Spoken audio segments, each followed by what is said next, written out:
properly consumed नहीं होता. So ladies and gentlemen, the recording has started, and today the topic which we are covering is seems to be important, seems to be interesting, and the topic is we want to configure the WLAN router. Why we call it a router? Why it is an access point, why it is a switch. So you can see here the answer to all of these questions, and the answer is and the answer is okay and the answer is कि आप देख सकते हैं कि इसके अंदर ये चार पोर्ट्स आपको नजर आ रही हैं जो कि इसमें ब्लू येलो कलर में नजर आ रही हैं, और अगर मैं दूसरे में दिखाना चाहूं तो उसमें येलो में नजर आ रही हैं, उसमें ये सॉरी ब्लू में नजर आ रही हैं. तो ये ब्लू वाली जो हैं they are the Ethernet ports. So that is the reason it is like a switch. No question is there. Then it has the antennas, and because of the antenna, it can provide its beacons to the clients, and in this way, it acts like an access point. Now the last question which remains there: why we call it a router? Because it has a internet port as well, and this acts like a gateway. So all the traffic which is coming through this antennas, when if it is within this local area network, it's fine, but if it is outside the local area network, it is sent to this port to the switch. Probably this, as you know, that this port is connected to the switch, and these port may be connected to connect the devices within the area, within the LAN, and rest will be connected through the wireless interface. है कोई question आपकी तरफ से? No sir. ठीक है Usman and काजी.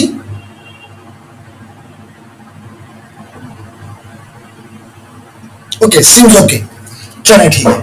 तो अब हम करते ये हैं कि इस राउटर को जो कि बिल्कुल नया है, जो कि बिल्कुल इस्तेमाल नहीं हुआ, हम इसको for the first time configure करना चाहते हैं. लाजमी तौर पे as you people know that this is an active device, so that is the reason it needs power. पहली बात तो लेडीज एंड जेंटलमैन, हम इसको अडेप्टर के थ्रू पावर दे देते हैं. तो ये देखें जी, हम इसको पावर दे रहे हैं. इसका ये पावर, ये देख लें, इसको पावर के पॉइंट के ऊपर, पावर पोर्ट के ऊपर पावर हमने दे दी. तो ये कुछ देर में, कुछ मिनट सेकंड्स में ऑन हो जाएगा. सेकंड काम क्या करेंगे, इसके बाद हमारे पास यूटीपी केबल है. जिस तरह कि वहां पे हमारे पास कंसोल केबल होती थी, if you remember, I hope you know कि हमारे पास कंसोल केबल होती थी जिसके जरिए हम स्विच को या राउटर को कनेक्ट करते थे अपने डिवाइस के साथ. अपने क्योंकि इसका भी तो कोई कीबोर्ड नहीं है, कोई स्क्रीन नहीं है. यानी कि कीबोर्ड नहीं है का मतलब है कि हम इसको इंपोर्ट नहीं कर सकते, इसकी कॉन्फ़िगरेशन में हम कोई चेंज नहीं कर सकते. और दूसरा ये है कि हम कोई इसकी स्क्रीन नहीं है तो हम उसका आउटपुट देख भी नहीं सकते. तो दैट द रीजन इसके लिए इनपुट और आउटपुट मशीन जो इस्तेमाल होगी लेडीज एंड जेंटलमैन, वो आपका लैपटॉप होगा, वो आपका डेस्कटॉप होगा, जो मर्जी आपने लगाया है. तो definitely you need to connect this device, this access router to the computer, but something good कि इसके लिए कंसोल केबल की जरूरत नहीं होती. अदरवाइज एक राउटर के लिए कंसोल केबल अलग खरीदनी पड़ती. तो ये जस्ट स्ट्रेट केबल से कनेक्ट हो जाता है. तो किसी भी इन चार पोर्ट में से किसी भी में लगा दें, कोई कैप नहीं है. और दूसरा एंड जो है वो आप अपने लैपटॉप के ईथरनेट पोर्ट के ऊपर लगा दें. तो it is just RJ45 connector. Okay, तो पहले मैं इसको पावर लगाता हूं, फिर मैं इसको ये लगाता हूं, और फिर इसको आगे कंटिन्यू करते हैं.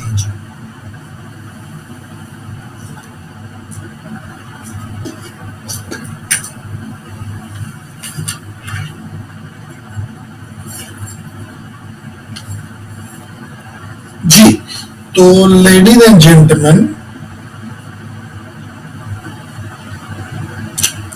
तो आपको यहाँ पे थोड़ी सी ब्लिंकिंग होना नजर आना शुरू हो गई है. इसका मतलब है पावर इसको मिल गई है.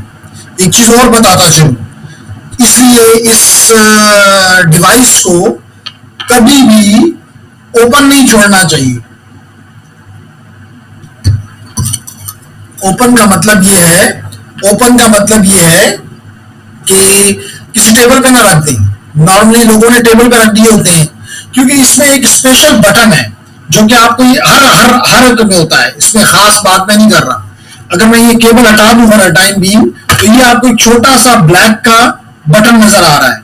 इसको कहते हैं रीसेट बटन, इसको कहते हैं रीसेट बटन। तो चलते चलते कभी किसी के साथ मजाक करनी हो तो उसका ये रीसेट बटन 5 सेकंड के लिए प्रेस कर दें, उसकी जितनी भी कॉन्फ़िगरेशन इसके ऊपर है वो डिफॉल्ट पे आ जाएगा। इसका मतलब configuration no more there then, even जो उसका पासवर्ड है वो भी डिफॉल्ट हो जाएगा। अगर इस पर आपने कोई पासवर्ड, जो कि अभी हम लगाएंगे, इस पर अगर कोई पासवर्ड लगाया भी है वो पासवर्ड खत्म हो जाएगा। तो इसलिए इसको प्रोटेक्टेड रखना चाहिए ताकि कोई इसमें कोई तब्दीली ना कर सके, कोई खराबी ना डाल सके। एग्रीड? बात समझ आ रही है मेरी? Yes sir. Okay, so ladies and इसी तरह इसका बता रहा हूँ तो साथ उसका भी बताता जाता हूँ ताकि आपको आइडिया हो। मैंने बताया ये लिंक्स इसके जरा बेहतर हुए तो इसमें भी देखिए ब्लू कलर की एक बटन आपको नजर आ रहा है। तो नॉर्मली अगर हमें जब बाजू का इसका पासवर्ड वगैरह भूल जाता है, हमें इसका पासवर्ड वगैरह भूल जाता है, तो फिर हम यही करते हैं, इस बटन को प्रेस करते हैं फॉर 5 सेकेंड्स, 5 to 10 सेकेंड्स, और छोड़ देते हैं। ये डिफॉल्ट पे चला जाता है और डिफॉल्ट पे हम इस पे इंटर होकर दोबारा से कॉन्फ़िगरेशंस कर लेते हैं। ठीक है? बास केसेस में आप देख सकते हैं कि इसमें बिल्कुल उसी तरह जैसे कि हम सिस्को डिवाइसेस में देखते हैं, बिल्कुल ये उसकी डुप्लीकेट है। तो आप इसके अंदर ये बटन भी है ऑन ऑफ का, ये देखिए ऑन ऑफ का, जैसे सिस्को के मशीनों में होता है उसी तरह इसमें भी ऑन ऑफ का बटन है। तो नो बिग प्रॉब्लम। तो this is लिंक्सिस and this is one which I have connected for the time being is TP-Link। दोनों अच्छी कंपनीज में शुमार होता है। तो अब हम क्या करते हैं, हम इसको यहाँ बताता चलूं कि ब्राउजर के जरिए इसके पास जाएंगे। हम इस डिवाइस के पास ब्राउजर के जरिए जाएंगे। कैसे जाएंगे अभी आपको पता चलता है जी। तो लेडीज एंड जेंटलमैन, मैंने इसके किसी भी पोर्ट के ऊपर, जैसे मैंने कहा, किसी भी पोर्ट के ऊपर लगा दिया अपना ये केबल, और दूसरा एंड मैंने अपने इसको वहां रख देता हूं। इसके साथ मेरा कोई काम नहीं है, इसके साथ मेरा कोई काम नहीं है, इसको मैंने रख दिया, और दूसरा एंड मैं लगा देता हूं किसमें, RJ45 IO पोर्ट में। तो ये मेरा यहां भी लग गया। अब मैं क्या करूंगा, मेरी स्क्रीन तो आपको दिखाई दे रही है, मैं इस स्क्रीन पे इसका IP देता हूं।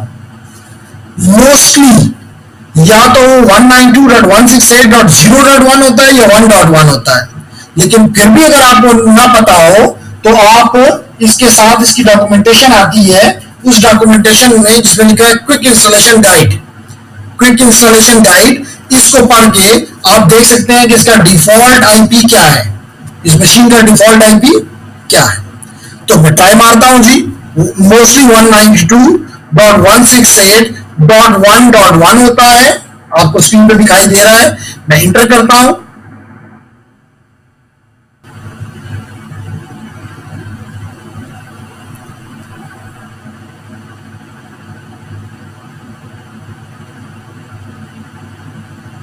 अगर इससे ना हो तो फिर 0.1 से ट्राई करेंगे। नॉर्मली इसमें सही होता है। तो ये नहीं हुआ तो 0.1 ट्राई करते हैं। 0.1 इंटर, ये आ गया। तो थ्रू द ब्राउजर, जैसे मैंने कहा, हम इसके पास आ गए। अगर चाहें तो ये IP भी आप तब्दील कर सकते हैं, क्योंकि इस IP से कोई भी शख्स अगर मैंने से आपको अभी पता चल गया है, सबको पता है। जब आपको पता है तो सबको पता है, सिंपल एज दिस। तो ये IP देकर अंदर आ सकता है, लेकिन आपका यूजर नेम और पासवर्ड अगर डिफॉल्ट छोड़ा हुआ है तो it is a big blunder. ठीक है sir, it is a big blunder. तो इस वजह से हम चेक करते हैं, नॉर्मली होता है एडमिन, और सिस्को डिवाइसेस में नॉर्मली सिस्को होता है। तो यहां पे मैं एडमिन के बाद एडमिन दे रहा हूं, इंटर करता हूं, तो मैं इसके अंदर आ गया जी, बिल्कुल ठीक है। तो मेरी बात समझ आ रही है लेडीज एंड जेंटलमैन कि नहीं? कोई मसला है तो बात करें। ओके नाइस, इजी है जी, बिल्कुल है तो इजी। जस्ट आपने इसके साथ खेला नहीं हुआ, ये एक इशू है, बाकी कोई इशू नहीं है। जब आप खेल लेते हैं चीजों के साथ, हार्डवेयर के साथ, तो then you become Kazi becomes a piece of cake. ठीक।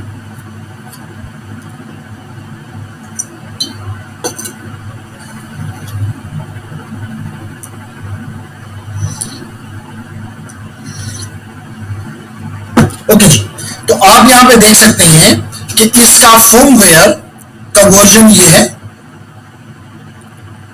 इसके अलावा इसका मैक एड्रेस ये है, जैसे अभी आपने देखा ना, हमने किस आईपी से आए थे 192.168.0.1, लेकिन अगर ये चेंज करो तो फिर मस्ट याद रखो, यानी डॉक्यूमेंट करो, क्योंकि आपने किसी सीट पे फॉरएवर नहीं बैठना। और अगर मेरे जैसा बंदा ये काम करता है और भूल जाता है तो फिर उसने तो लिखा भी नहीं होता और इसको वो कहता है मेरी ड्यूटी भी ये नहीं है, तो then thing becomes even more difficult. फिर एक ही रास्ता होता है कि इसको रीसेट करो और दोबारा से इसको डिफॉल्ट पे ले जाओ और वहां से दोबारा इसको पकड़ लो। बात समझ आ रही है सर?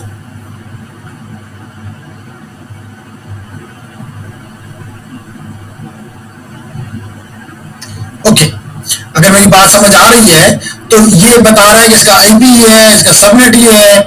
इसमें 2.4 गीगाहर्ट्ज में इस राउटर का जो नाम है वो है टीपी लिंक। एसएसआईडी हमने पढ़ लिया ना, टीपी लिंक, ये जो भी आपको स्क्रीन में दिखाई दे रहा है अंडरस्कोर D928, और ये किस मोड पे कॉन्फ़िगर्ड है बाय डिफॉल्ट? BGN mixed. इसका मतलब है कि ये अच्छी परफॉर्मेंस नहीं देगा, लेकिन ये मैक्सिमम को सपोर्ट करेगा, ये मैक्सिमम को सपोर्ट करेगा। फिर ये बता रहा है कि इसने ऑटो पेज रखा हुआ है, और मैंने बताया था कि 2.4 गीगाहर्ट्ज में 11 चैनल्स होते हैं। मोस्टली अगर हमारी मर्जी है 1 to 11 कोई भी, तो इसने ऑटो नहीं, इसने ऑटो पे रखा और ऑटो ने चैनल नंबर 2 उठा दिया, ऑटो ने चैनल नंबर 2 उठा दिया। 1 to 11 कोई भी ले सकता है। चैनल विड्थ ऑटो इसने भी रखी, हम इसको देखेंगे। और इसका जो वायरलेस का मैक एड्रेस है वो ये है D8 up to 28। बात समझ आ गई? ओके जी, इज देयर एनी क्वेश्चन दिलवाइस? इसी तरह ओके नाइस, इसी तरह इसके वैन की डिफॉल्ट सेटिंग जो वो ये है, इसकी वैन की जो है, और क्योंकि अभी हमने 8 मिनट से ये डिवाइस ऑन किया है, तो ये डिवाइस का ये भी बता रहा है कि 8 मिनट और तकरीबन इतने सेकंड से ये ऑन है। तो चलिए अच्छी बात है। अब हम आते हैं 1 by 1 इसकी कॉन्फ़िगरेशन की तरफ। सबसे पहले हम इसके नेटवर्क को देखना चाहते हैं, एक ही चीज को देखना चाहते हैं। ये तो स्टेटस हमने देखा, ऑपरेशन मोड में देखें तो मैंने ये हम आगे जाके फर्दर भी करेंगे कि इसको हम मुख्तलिफ तरीकों से कॉन्फ़िगर कर सकते हैं। मोस्टली हम इसको वायरलेस रूटर के तौर पे कॉन्फ़िगर करते हैं, जैसे कि बाय डिफॉल्ट है, लेकिन बाज केसेस में हम इसको सिर्फ एक्सेस पॉइंट, हम राउटर का काम नहीं लेना चाहते। बाज केसेस में हम इसको रेंज एक्सटेंडर के तौर पे इस्तेमाल करना चाहते हैं, यानी कि अगर एक एक्सेस पॉइंट है, लेट करें कि वो 10 फीट तक, 10 फीट, 15 फीट, 20 फीट तक है, आप 20 फीट से ज्यादा आगे लेकर जाना चाहते हैं उसकी रेंज, तो this device can act like a range extender as well. तो बेहतर ये होगा कि दो ये आपको दे दिए जाए, तो फिर आप इन चारों केसेस में इसको प्रैक्टिस कर लें। फर्क क्या है? मैंने आपको पता है कुछ टाइम पहले हमारे पास एक स्टूडेंट था जो कि बाद में चला गया, यही पे उसकी अच्छी पॉइंट ये था कि जब भी उसको टाइम मिलता था तो वो यही इक्विपमेंट हमारे पास है, इसी को यूज करके अपनी प्रैक्टिस करता रहता था। और जब वो कॉलेज में गया तो उसको सिर्फ इस पार्ट के लिए, वायरलेस पार्ट के लिए, उन्होंने CCNP को के स्टूडेंट को पढ़ाने के लिए इस्तेमाल किया। तो ये चीजें उनके कोर्सेज में भी है, वहां पे भी नहीं करवाई जाती, वहां भी लोगों को नहीं आती। तो आई कैन अप्रिशिएट कि अगर आप लोग इसमें थोड़ी तवज्जो दे दें, थोड़ी तवज्जो दे दें जी। काजी सर ये एक्सेस पॉइंट और रेंज एक्सटेंडर में सर क्या फर्क होगा? जी, एक्सेस पॉइंट इंडिविजुअल डिवाइस है, और जैसे कि आपको मेरी बात समझ आ गई होगी कि ये अपने उस पर लेता है, जबकि रेंज एक्सटेंडर जो है वो दूसरे एक्सेस मीटर की रेंज को एक्सटेंड करता है। जब करें उसकी रेंज 20 है, ये मैं 18 पे आपने लगा दिया, तो अगले 10 फीट तक ये उसकी रेंज को, उसके आईपीज को, उसके सबको आगे लेके चलेगा। Yes sir. नाइस। तो ये तो हो गया ऑपरेशन मोड्स। उसके बाद हम नेटवर्क पे आते हैं। लेडीज एंड जेंटलमैन, एक तरीका यह है कि आप इसको कहें कि मिस्टर एक्सेस रूटर, तुमने आईपी एड्रेस अपने से ऊपर वाले से लेना है, डायनामिक है, तो आप इसको छोड़ दें डायनामिक आईपी के ऊपर। लेकिन मोस्टली वैन को, यानी कि एक्सेस रूटर को, हम फिक्स आईपी देना चाहते हैं। और ये मैं आपको जब आप यूनिवर्सिटी आ जाएं तो वो यूनिटी के जो आईपीज हैं वो मैं आपको प्रोवाइड कर दूंगा, क्योंकि मैंने आपको कहा है कि आपने इसी रूटर को यूनिटी के पर्सपेक्टिव से, क्योंकि उनके पीछे डीएचसीपी नहीं है जो कि तमाम एक्सेस रूटर्स को आईपी दे, तो उन्होंने पहले से बता दिया है कि इस रेंज में कोई भी आईपी दे दो, तो वो मैं आपको प्रोवाइड कर दूंगा। और आप यहाँ पे इसकी जरूरत नहीं कर रहा है, ओके, आप यहां से इसको दे देंगे स्टैटिक आईपी, ठीक है, आप इसको दे देंगे स्टैटिक आईपी। अब ये आपसे आईपी एड्रेस भी मांगेगा जो स्टैटिक आप दे रहे हैं, सबनेट मास्क भी मांगेगा, गेटवे भी मांगेगा, प्राइमरी डीएनएस भी मांगेगा, और अगर सेकेंडरी है तो दे दें, नहीं है तो ऑप्शनल है कोई मसला? तो this range of information is provided to you by the service provider. या तो सर्विस प्रोवाइडर आपको कहेगा कि कुछ भी ना दो, हम सब कुछ उसको देंगे, यानी कि बैकएंड पे वो कहेगा कि मैंने डीएचसीपी लगाया हुआ है, तो वेल एंड गुड। जो केबल हमें सीधी आईपी इंटरनेट पोर्ट पे लगाएंगे और वो स्विच पे लगेगी, स्विच के साथ कहीं अगर डीएचसीपी लगा हुआ है तो वेल एंड गुड, हमें कोई तकलीफ नहीं है। यहां तक बात समझ आ गई? Yes sir. ओके जी, नाइस। तो अब आपने इसकी सबसे पहला काम किया कि आपने इसकी वैन सेटिंग्स कर डाली, यानी कि, और मैंने आपको बताया कि यूनिटी कैसे इस्तेमाल करती है, वो डायनामिक आईपी नहीं लेती वो, और यहाँ पे आप साथ डिटेक्ट भी है कि अगर कोई है वैन पोर्ट इज, अभी आप देख सकते हैं कि इसकी वैन पोर्ट पे क्या क्या लगा हुआ है, अनप्लग्ड है। तो कहता है कि मेरी ये जो है अनप्लग्ड है वैन पोर्ट, इसलिए मैं किसी से डीएचसीपी से नहीं मांग सक रहा कि मुझे आईपी दो।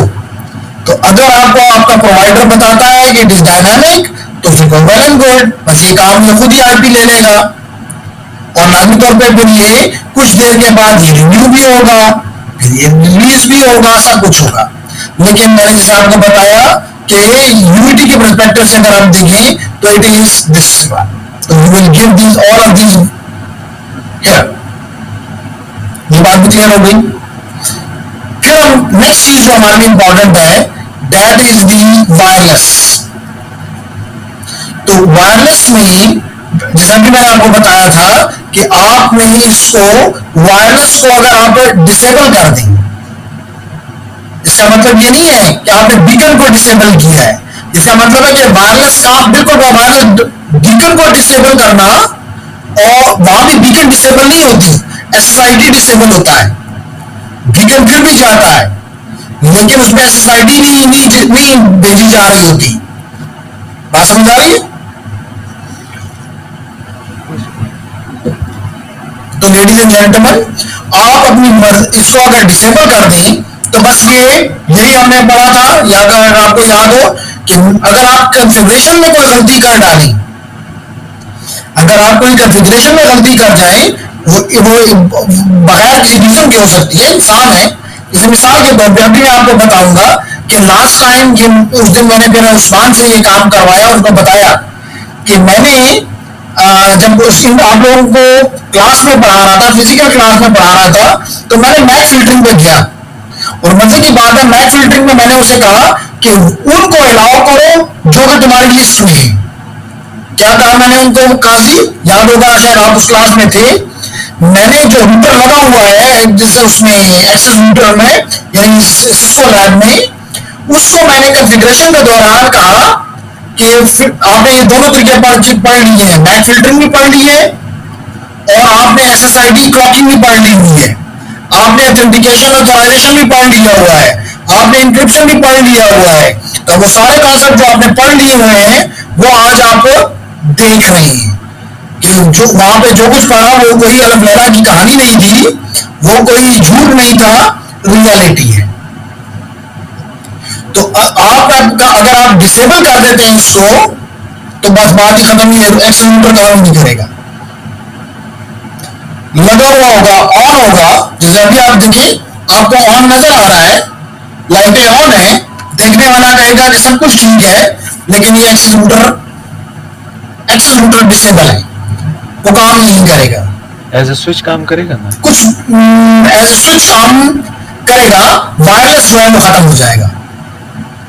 यस। तो आपने जो एक्सीलरेटर का नॉर्मली एज 4 पोर्ट स्विच के तौर पे आपने नहीं खरीदा ना, आपने तो उसको खरीदा है for giving wireless access to the users. यहाँ तक बात समझ आ गई? Yes sir. तो इसलिए it is must and it should be like this, enabled. Number 2, give a name whatever you want. मिसाल के हमने सिस्को लैब दिया होता है, हमने लैब 1 दिया होता है, GCSE लैब, कुछ भी। तो आप ये जो भी जिसने भी करना है, ये उसका मसला है, मेरा मसला नहीं है कि वो रीजनेबल नेम दे। जैसे हमने दिया हुआ है मिसाल के तौर पे CCNA लैब, तो आप ये दे सकते हैं CCNA lab 2, sorry CCNA 2 something like this, ताकि पता चले कि ये इस जगह पे लगा हुआ एक्सीलरेटर है। Got it ग्नाविस?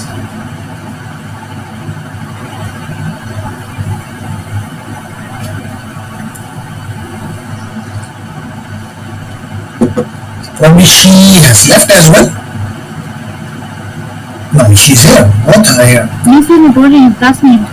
ओके, तो अब आपने इसका पहले से अपने पास सोच लो कि आपने एक रीजनेबल नेम देना है इसको। फिर आपने देखना यह है कि अगर आपके घर पे है मिसाल के तौर पे, या आपके ऑफिस में है जहां पे सारे ही डिवाइसेस नए हैं, तो रिकमेंडेड ये होगा कि आप इसमें देखिए, अच्छा it is bad, it is only BGN। Okay sorry, इसमें BG मिक्स्ड है और BGN मिक्स्ड है। मैं दूसरा भी इसके बाद लगाता हूं, बल्कि अगर इसमें सिर्फ BG और BGN है तो मैं ईद के फौरन बाद एक लेटेस्ट भी मंगवा लूंगा जिसमें AC और ACX भी हो। ठीक है, हमने पढ़ा ना कि वो लेटेस्ट वर्जन है, वो गीगाबिट में वो देते हैं। इसका मतलब है कि TP-Link का डेफिनेटली इतना प्राइस, हाई प्राइस नहीं है। तो इसमें BG है, आपको पता है कि BG देता है, B देता है 11, G देता है 54 और N देता है 150 से 450 तक की रेंज में। लेकिन जब मिक्स में लगाओगे तो ओवरऑल परफॉर्मेंस डिग्रेड हो जाती है। तो मेरे ख्याल से आपको यही, अगर इस किस्म का आपको रूटर मिले तो you will prefer to go into BGN। इसका मतलब कि आप उसको ये नहीं कह रहे कि N मत इस्तेमाल करो। बात समझ आ गई? तो किसी का एक्सेस जो आपके क्लाइंट है, चाहे वो B है, चाहे वो G है, चाहे वो N है, वो इसके साथ कनेक्ट हो जाएगा।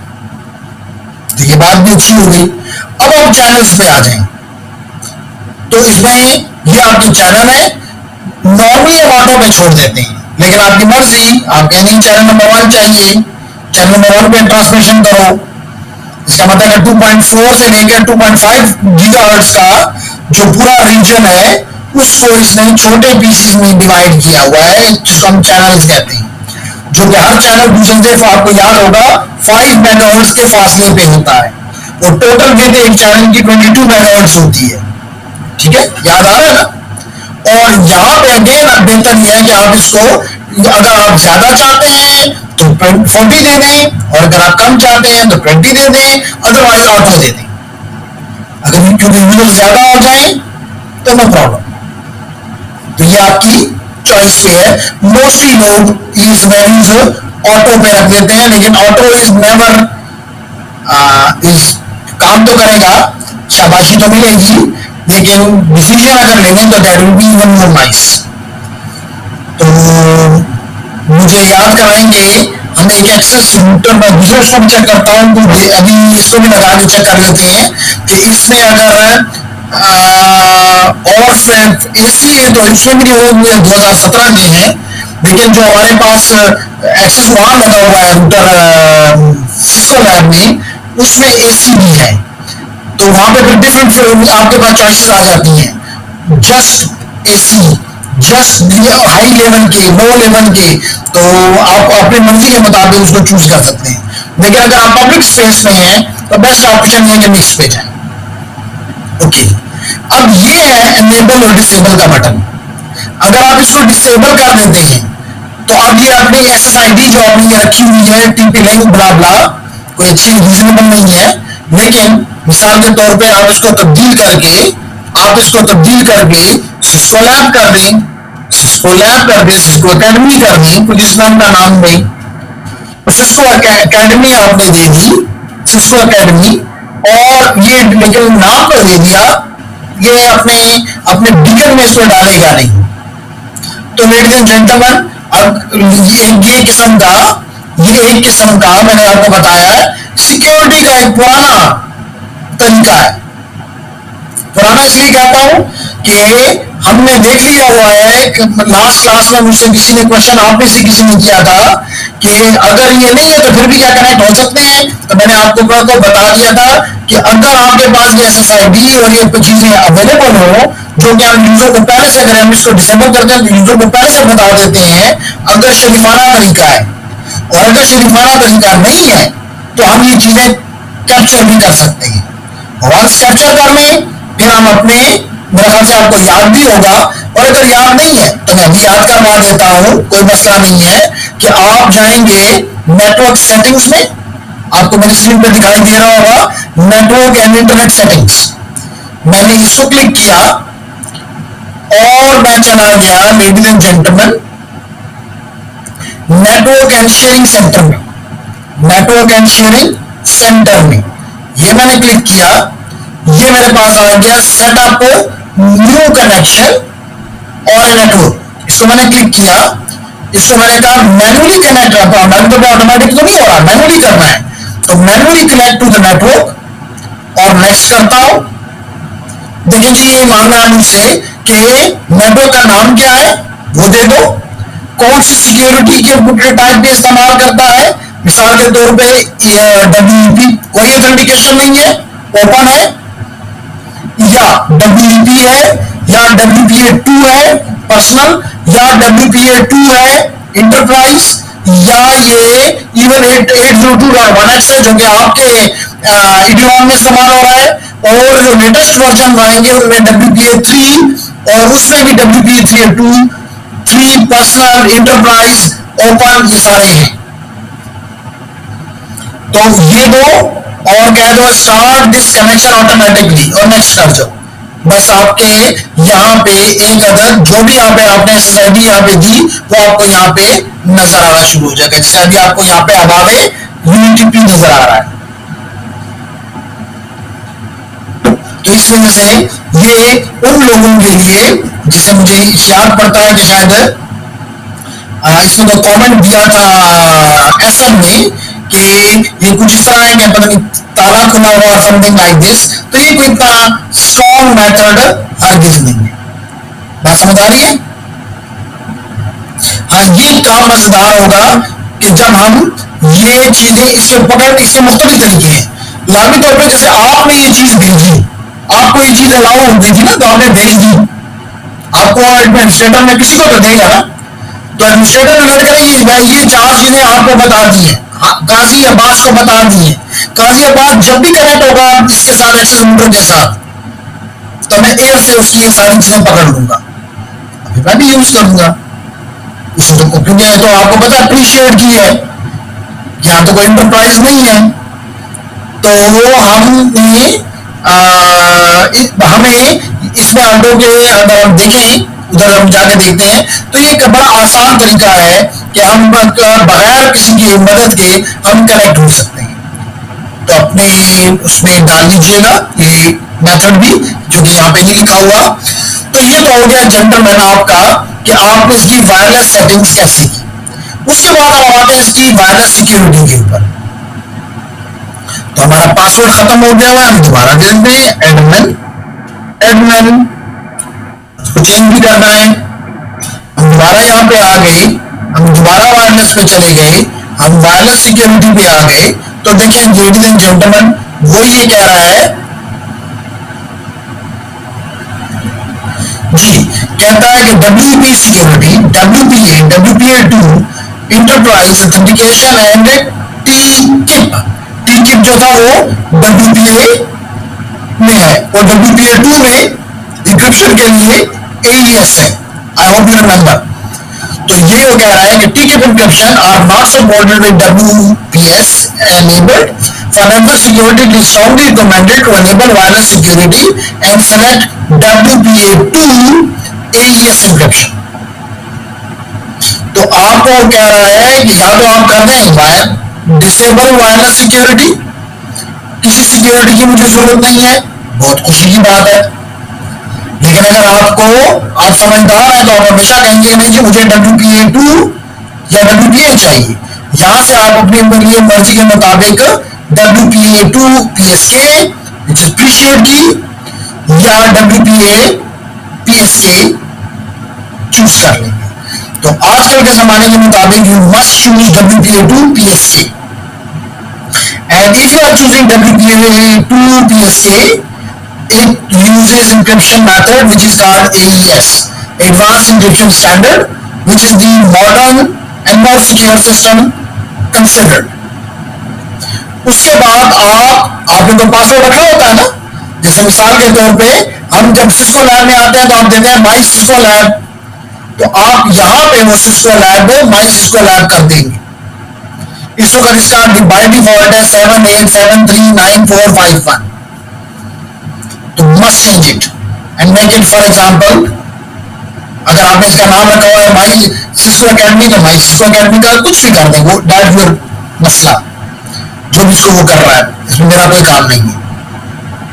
अच्छा, और आप इस यहाँ में की है ना, तो अगर आपकी चाहते हैं कि खास पीरियड के बाद उसको चेंज करना, अपडेट करना जरूरी हो, तो ग्रुप की अपडेट पीरियड भी रख सकते हैं।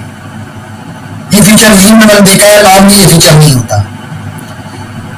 नेक्स्ट है कि आप कहते नहीं जी इंटरप्राइज होना चाहिए, और अगर आप WPP तो ये सबसे थर्ड क्लास, सबसे कमजोर, इससे बेहतर है कि हम ओपन छोड़ दें।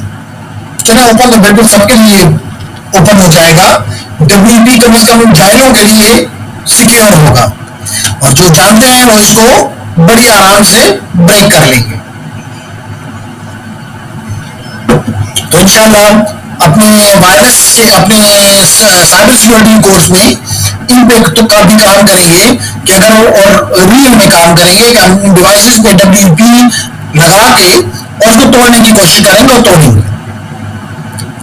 क्योंकि इसलिए मजा आएगा कि हमें पहले से पता होगा कि इसका यूजर नेम क्या है, इसका सॉरी SSID क्या है, इसका पासवर्ड क्या है, और फिर हम उसको तोड़ेंगे और फिर देख लेंगे कि वही है कि नहीं है। एनीहाउ, तो इसलिए ये तो कभी भी आपका चॉइस नहीं होना चाहिए, ठीक है, क्योंकि इसकी की फिक्स होती है, और एक दफा फिक्स हो जाए और हर एक के डेटा के ऊपर वही की उसको एन्क्रिप्ट करने के लिए इस्तेमाल हो, तो ये बहुत ही याद हो, जिसको वायर्ड इक्विवेलेंस प्रोटोकॉल कहा जा रहा है, लेकिन ये वायर्ड इक्विवेलेंस हरगिज नहीं। तो इसलिए you must go either you, अगर आप अपने घर पे हैं तो definitely you will be going for WPA और WPA2। लेकिन अगर आप अपने किसी ऑफिस में हैं, जैसे आपकी यूनिवर्सिटी में है, इडियॉन में है, तो they are using enterprise level.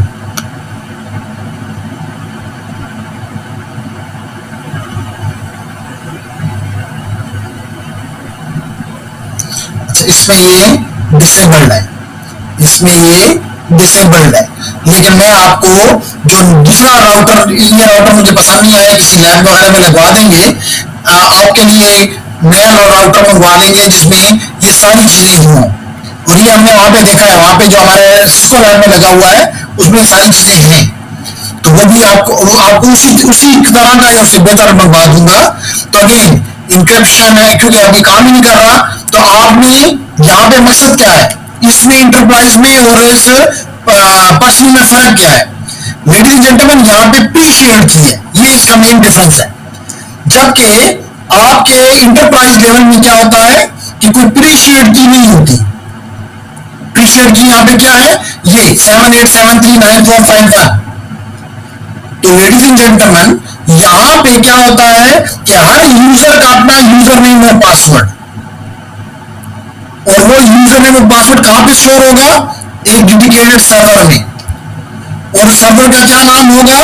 या तो वो डायरेक्ट प्लस होगा या वो रेडियस होगा, यानी कि ट्रिपल ए सर्वर है। लेकिन मोस्टली कि पैसे देके हम पर सिस्को का आसन करें तो लोग रेडियस सर्वर इंस्टॉल कर देते हैं। तो मिसाल के तौर पे आपने एक रेडियस सर्वर लिया और उसके ऊपर आपने 50 लोगों के 100 लोगों के यूजर नेम और पासवर्ड लिख दिए। यही काम आपके जॉब में हो रहा है कि मिसाल के तौर पे मेरा यूजर नेम और मेरा पासवर्ड वो उसमें लिख दिया गया है। तो मैं किसी भी होम के ऐप के लाइट वेट एक्सेस पॉइंट पे जाता हूं तो मुझे हर एक के लिए अलग अलग एक्सेस की जरूरत नहीं होती, प्रीशेड की जरूरत नहीं होती, क्योंकि पीछे मशीन एक है। तमाम के तमाम access router access lightweight access point के पीछे जो रेडियस सर्वर है वो एक है। Does it make sense? तो यहां पे इस सर्वर, जो भी सर्वर है लाइट वेट सर्वर है, उसका आईपी तो डायनामिक होगा। क्या कह रहा है काजी? तो काजी दिल में कह रहा है कि नहीं जी, सर्वर का आईपी हमेशा फिक्स होता है, स्टैटिक होता है, क्योंकि हमेशा तब्दील होता रहा तो यहाँ पे हम इसको कौन सा आईपी देंगे? जी सर। तो इस वजह से यहाँ पे इसको आप आईपी एड्रेस उस रेडियस का जो आपने रखा हुआ है रेडियस सर्वर, उसका आईपी यहाँ पे दे देंगे। फिर लाजमी तौर पे ये दोनों मशीन्स यानी access router will talk to the radius, and मेरे ख्याल से आपको बताने की जरूरत नहीं है कि they talk through a port number. तो दिस पोर्ट नंबर इज 1812। तो एक ये बात करता है, ये फिर थोड़ा सा कमजोर है, ये काम करता है सिर्फ ऑथेंटिकेशन के लिए भी, ऑथराइजेशन के लिए भी। तो दो पोर्ट चाहिए, एक है 1812 और एक है 1813, क्योंकि यहाँ पे ये चीज डिसेबल्ड है, सिर्फ उसमें नजर आ रही है, इसलिए यहाँ पे दूसरा 1813 के लिए नहीं जगह। फिर लाजमी तौर पे ये एक्सेस पॉइंट बात करेगा जब भी आप कोई चीज इसको देंगे, यानी कि अपना यूजर नेम और पासवर्ड देंगे, ये रेडियस को देगा। तो अगर कोई रॉन्ग में एक्सेस पॉइंट ने काम शुरू कर दिया तो फिर तो ये उसके जरिए ऑथेंटिकेशन हो जाएगी। ऐसे ही है ना काजी? अंशुमान किधर है? सर पता नहीं, वो ज्वाइन कर रहा था, कोई मसला आ रहा है शायद से। तो आप पिशावर में या इस्लामाबाद में? नहीं सर, घर पे इस्लामाबाद। और आप? सर मैं वो हॉस्टल में। आप हॉस्टल में क्यों, कैसे? सर वो प्रोजेक्ट के लिए जरा रुका हुआ था, FYP के लिए। कल सुबह इंशाल्लाह जाऊंगा। अच्छा, तो अब आपने ये पासवर्ड इसलिए जरूरी है कि ये एक्सेस पॉइंट और ये रूटर, ये आपका रेडियस, ये उसको आपस में एक दूसरे को ऑथेंटिकेट करेंगे। अगर ये दोनों दूसरे को ऑथेंटिकेट कर लेते हैं तो फिर तो वो पासवर्ड आपने यहां पे भी देना है और वो पासवर्ड आपने रेडियस में भी देना है। इट इज लाइक अप्रिशिएट की। तो ये डिवाइस उसके साथ, जितने भी डिवाइसेस हैं, ये अपने रेडियस सर्वर के साथ कम्युनिकेट करेंगे। अगर कम्युनिकेशन हो गई तो इसका मतलब ये rogue access point, rogue access router नहीं है, ये एक्सेस पॉइंट नहीं है। और फिर वो इसका यूजर नेम और पासवर्ड की को लेकर इसको ऑथेंटिकेट करवा दे, इसको कहेगा कि हाँ या ना। और वो एक बात इसमें रखेंगे एक दफा फिर के ग्रुप की अपडेट पीरियड को या पीरियड रखना चाहते हैं तो रख लें। एंड देन कामिल्स मैंने आपको बताया कि सबसे कमजोर तरीका WP है, इसको इसने भी डिसेबल किया हुआ है। और कहता है कि ओपन सिस्टम ले लो या कोई भी वो ले लो, की 1 रख लो, 2 3 4, तो आप डिफरेंट कीज रख सकते हैं, दैट्स द ओनली वे। लेकिन यार मुझे नहीं पता था ये इतना कमजोर है, मेरा तो ख्याल था कि नया है इसलिए मैंने उठा लिया कि आप लोगों को इस पर प्रैक्टिस करवा दूंगा। और मेरा ख्याल था कि यही कम 3 के बाद कंसिडर करके एक एमएससी को अकेडमी में लगा दिया जाएगा। लेकिन मैं कोशिश करूंगा उससे पहले पहले आपके लिए एटलीस्ट उतना हो जो कि आपके वहां लैब में लगा हुआ उस किस्म का हो। ओके जी, ये तो आपको मैंने समझा दिया कि आप किस तरह कौन सा सिक्योरिटी का सेटिंग्स कर सकते हैं। अब मैं आपके लिए मैं चाहूंगा कि कम से कम ये तो हो, और माय गॉड फिर ये मांग रहा है एडमिन और एडमिन जी। तो हम एक दफा फिर जाते हैं वायरलेस में और हम एक दफा फिर जाते हैं मैक एड्रेसेस में। तो लेडीज जेंटलमैन मैंने ये गलती की थी काफी, जिसकी वजह से 2 दिन तक सिस्को लैब का जो वो नहीं चलता था और मैं टेम्पररी बिजी था। तो मैं उनको जो भी आता था हॉटस्पॉट बना के फिर कहता था कनेक्ट हो जाओ, इसी मैं देख लूंगा। तो क्योंकि मुझे पता था कि मैंने ये गलती की है। क्या गलती की थी? देखो ये है आपकी मैक फिल्टरिंग। तो एक तो क्लॉकिंग का मेथड बताया ना कि आप SSID को क्लॉक कर दें, छुपा दें, तो उसका कोड भी बता दिया। दूसरा तरीका यह है कि आप इस वक्त ये डिसेबल्ड है, जिसमें मैक एड्रेसिंग मैक फिल्टरिंग नहीं हो रही, ठीक है, मोस्टली इस तरह होता है। लेकिन अगर आप इसको इनेबल कर दें तो फिर आपके पास 2 चॉइसेस हैं, फिल्टरिंग रूल्स 2 हैं, एक डिनाई का और एक अलाउ का।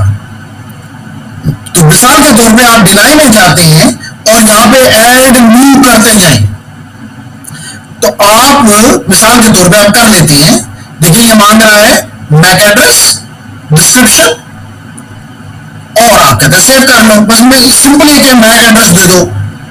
तो आपने ये उसको बता दिया कि ये मैक एड्रेस को आप डिनाई करो। और अगर आप इसको इसमें ले आते हैं तो हम इसको ये कहना चाह रहे हैं कि इस जो मैक एड्रेस है इसको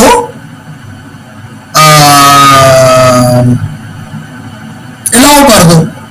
तो मैंने क्या गलती की, मैंने इसको एनेबल किया, इसको अलाउ किया और यहां से निकल गया।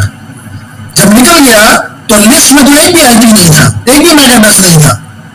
तो वो अलाउ में देता था कि कोई एक भी नहीं है, जो भी कनेक्ट होने की कोशिश करता था नजर आता था कि SSID इज देयर, लेकिन वो कनेक्ट नहीं हो सकता था। तो फिर मेरे साथ उस दिन उस्मान था, मैंने कहा इसको उतार के मेरे पास ले आओ अंदर ऑफिस में। एंड देन जस्ट हमने ये किया कि उसको एनेबल को डिसेबल कर दिया और बस चीजें चलना शुरू हो गई। तो ये है, अब ये तो हो गया। अब इसका तोड़ क्या है? तो मेरे पास 2 सिक्योरिटी के लोग इस क्लास में मौजूद हैं, क्या वो मुझे बता सकते हैं?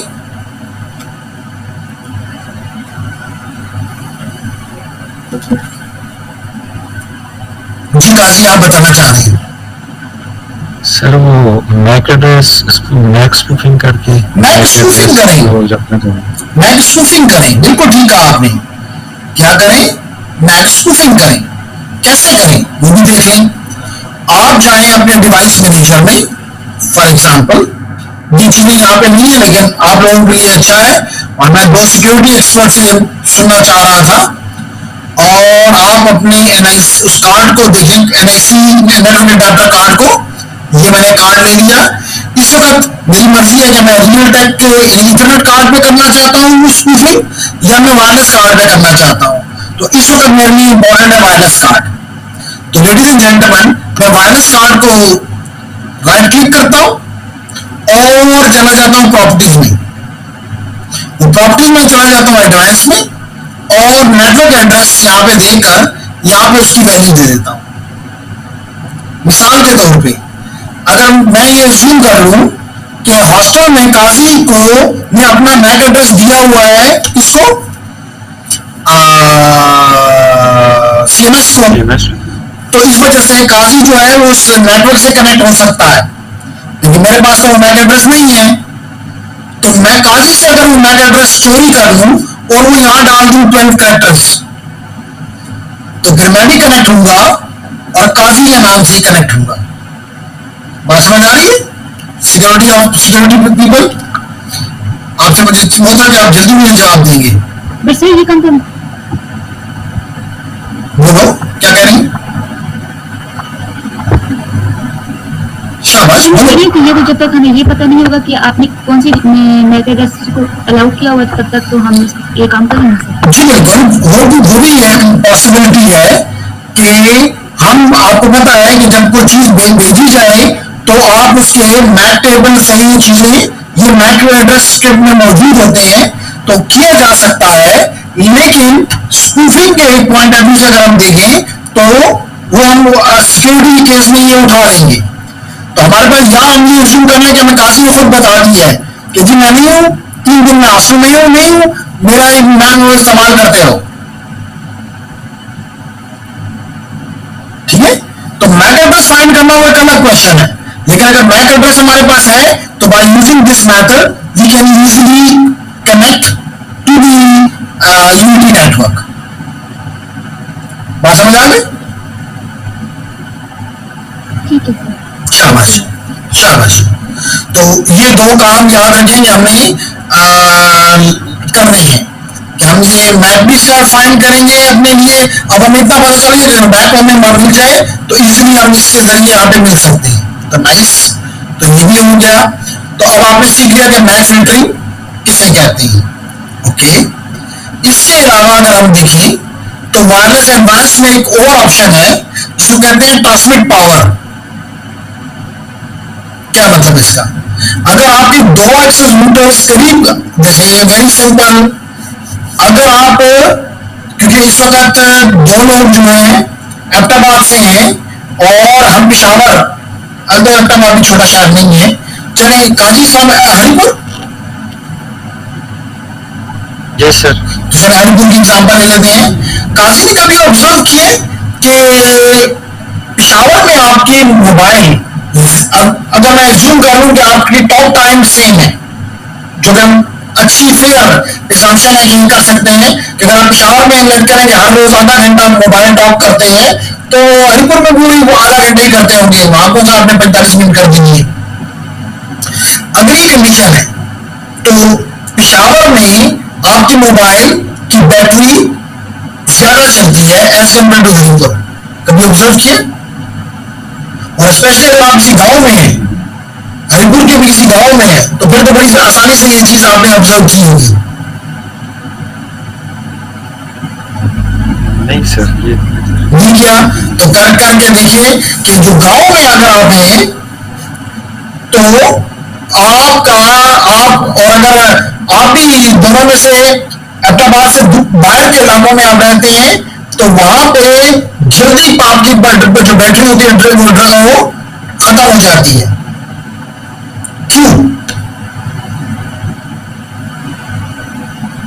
क्या ख्याल है गुराइस?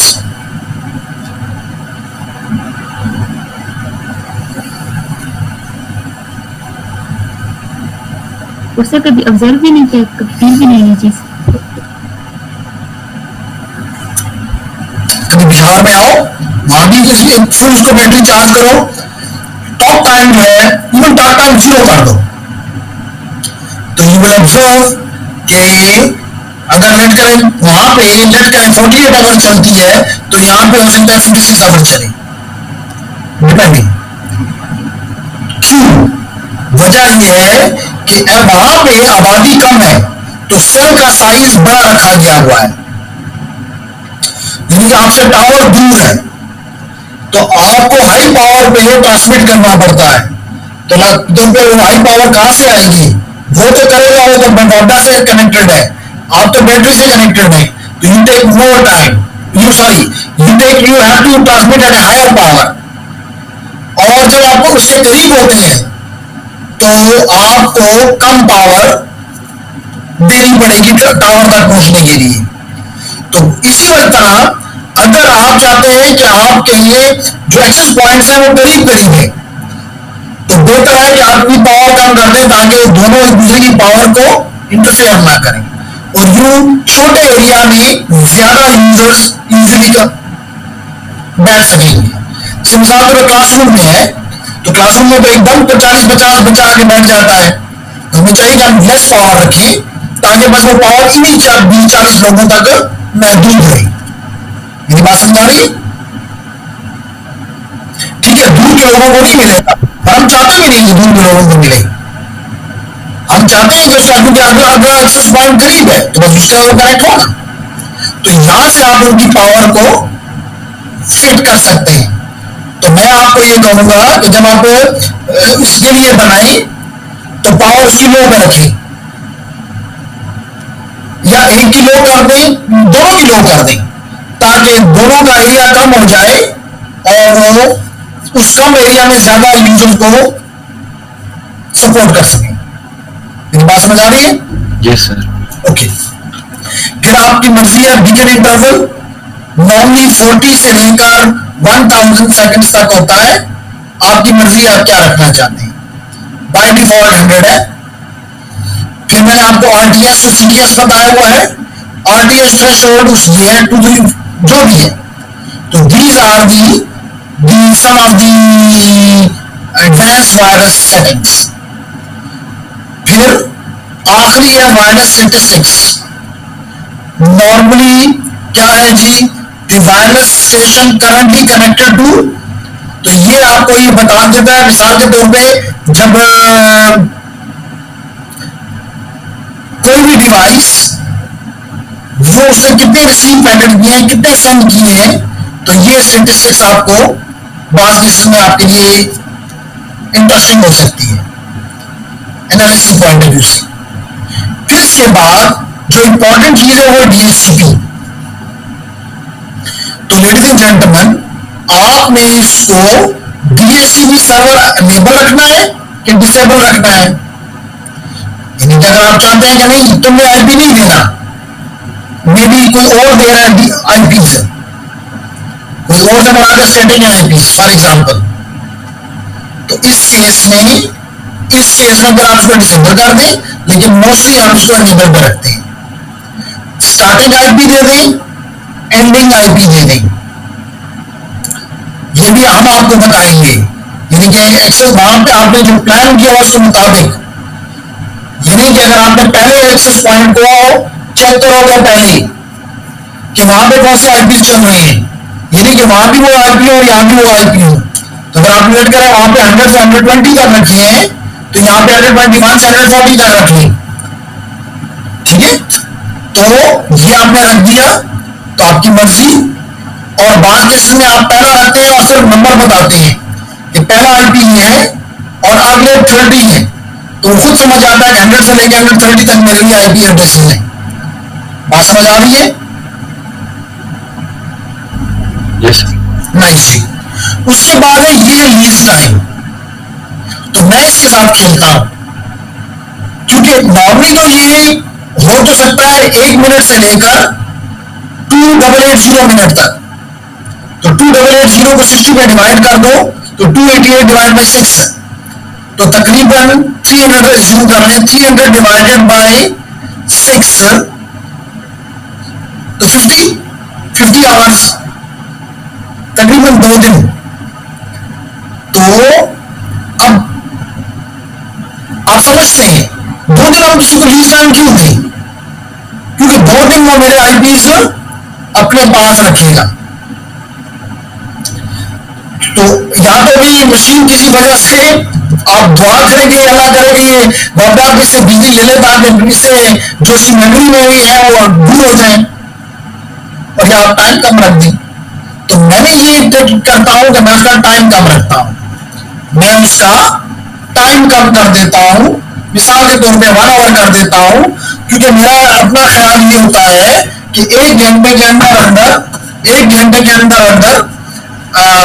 ये बंदा चला जाएगा, और ना जाए तो आपको पता है कि रिफ्रेश हो जाएगा, ये दोबारा रिक्वेस्ट कर देगा, मुझे आईपी चाहिए, वो दे देगा। तो फर्क क्या पड़ता है, यूजर को तो पता भी नहीं चलता। फिर मुझको क्वेश्चन जो है इस वक्त एसएन कर रहा है कि 2 मिनट क्यों रखते हो, 5 मिनट क्यों रखते हो, क्वेश्चन तो बनता है, तो उसका जवाब भी खुद ही वो दे दी जी।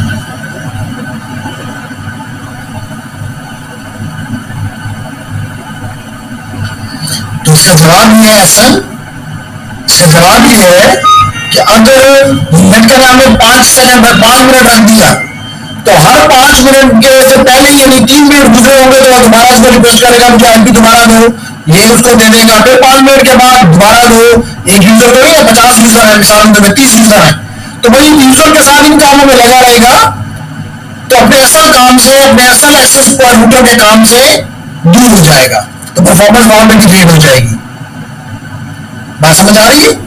इसलिए रीजनेबल टाइम रखो, जैसे इसने बाय डिफॉल्ट 2 आवर्स रखा है, मैं इससे भी कम रखता हूं, क्योंकि हमारी क्लास का ड्यूरेशन नॉर्मली 90 मिनट्स होता है, तो मैं एज्यूम करता हूं कि 90 मिनट में कोई आएगा और चला जाएगा। दूसरा इसमें एक और फीचर होता है, मुझे नहीं पता इसमें है कि नहीं है, मैं इसको, यूजर को पता ही नहीं है, मैं इसको हर 1 घंटे के बाद रिबूट कर देता हूं, मैं इसको हर 60 मिनट के बाद रिबूट कर देता हूं, तो यूजर को तो नहीं पता चलता, वो 1 मिनट के लिए डिस्कनेक्ट होता है, दोबारा कनेक्ट हो जाता है। तो उसकी मेमोरी में जितने भी आईपी होते हैं, अगर वो चला गया है तो दोबारा तो नहीं होगा, तो वो आईपी खाली हो जाएंगी, और जो वहां पे मौजूद है वो दोबारा कनेक्ट हो जाएगा। Are you getting my point? Network guys, तो सर इसके लिए आप यहाँ पे सेटिंग करते हैं? मैं यहां पे सेटिंग करता हूं कि हर 1 घंटे के बाद ऑटोमेटिकली, क्योंकि एक दिन कभी तो मैं वहां बैठा हूं और हर 1 घंटे के बाद उसको रिबूट किया, आपको बताऊंगा ये सिस्टम टूल्स में कि मेरे पास ये फीचर तो है कि मैं उस डिवाइस को, आप मुझे ना दूर ले गई नहीं कोई बात नहीं, आप मुझे दूर ले गई लेकिन कोई बात नहीं, यहाँ पे रिबूट का फीचर मौजूद है कि मैं मशीन को, इसमें डेफिनेटली होना चाहिए ये जी रिबूट, तो I can reboot this machine, लेकिन this doesn't seem to be convenient for me कि मैं हर घंटे के बाद दूं। तो नॉर्मली मशीन में होता है कि ऑटोमेटिकली आप उसको टाइम दे दो कि इतने घंटे, मिसाल में आफ्टर 1 आवर और 2 hour whatever you feel, उसके बाद रिबूट कर जाओ। तो अगर आपने 90 मिनट रिलीज टाइम दिया, 1 घंटे के बाद मशीन में रिबूट कर दिया, तो हो सकता है उनमें से 10-15 लोग कैफेटेरिया चले गए हो, किसी और जगह पे चले गए हो, तो वो आईपीस मेरे लिए दोबारा खाली हो जाएंगे और मेरे यूजर को मिल जाएंगे जो वहां बैठा है उस वक्त। एग्रीड? ओके सर, बात समझ आ रही है? जी सर समझ आ रही है। ओके जी, नाइस। उसके बाद मैं वापस जाता हूँ डीएचसीपी पे, सॉरी मैं वापस जाता हूँ डीएचसीपी पे, और डीएचसीपी में ये बातें मैंने आपको क्लियर कर दी कि आप उसको बता देंगे कौन सा आईपी आप देंगे, कौन सा एंडिंग होगा, कितनी रिलीज टाइम होगा, गेटवे क्या होगा, अगर कोई आपका ऑप्शनल है जो डिफॉल्ट डोमेन है तो उसका भी लिख दें, आपका डीएनएस क्या होगा, आपका सेकेंडरी डीएनएस क्या होगा, ये सारी चीजें मैं आपको बार बार कह देता हूँ 5 चीजें। तो this is the machine DHCP server now. It will provide the IP, it will provide the release time, gateway, DNS, all these things it will provide to the client. फिर मैं एक और यहाँ पे काम करता हूँ DHCP client list. ये मुझे ये बताता है कि इस वक्त कितने डिवाइसेस इस कंप्यूटर के साथ कनेक्टेड हैं। तो इस वक्त ये एक डिवाइस है जिसको 0.100 आईपी मिला हुआ है और वो 1 घंटा 8 मिनट से उसकी रिलीज टाइम है। इसका मतलब जब 1 घंटा 20 मिनट जब होंगे तो उसका रिलीज टाइम खत्म हो जाएगा, तो उसको दोबारा आईपी मिल जाएगा। और समझ आ रही है? तो इस वक्त कोई डेस्कटॉप ईबी क्लाइंट नेम है और ये मेरी मशीन का नाम है। जिस मशीन के साथ मैं इस वक्त कनेक्टेड हूं जो आपको नजर नहीं आ रही लेकिन मैं उसकी तरफ फिंगर कर रहा हूं, ये वो मशीन है जिसमें मैं काम कर रहा हूं, उसका नाम ये है। अगर आप नहीं मानते कि ये नाम नहीं है तो सिस्टम इन्फो करके देख लेते हैं, सिस्टम इंफॉर्मेशन में जाकर देख लेते हैं इस मशीन का क्या नाम है। इसका नाम डेस्कटॉप, ये देख लो क्या नाम है मेरी मशीन का, डेस्कटॉप ED90D60।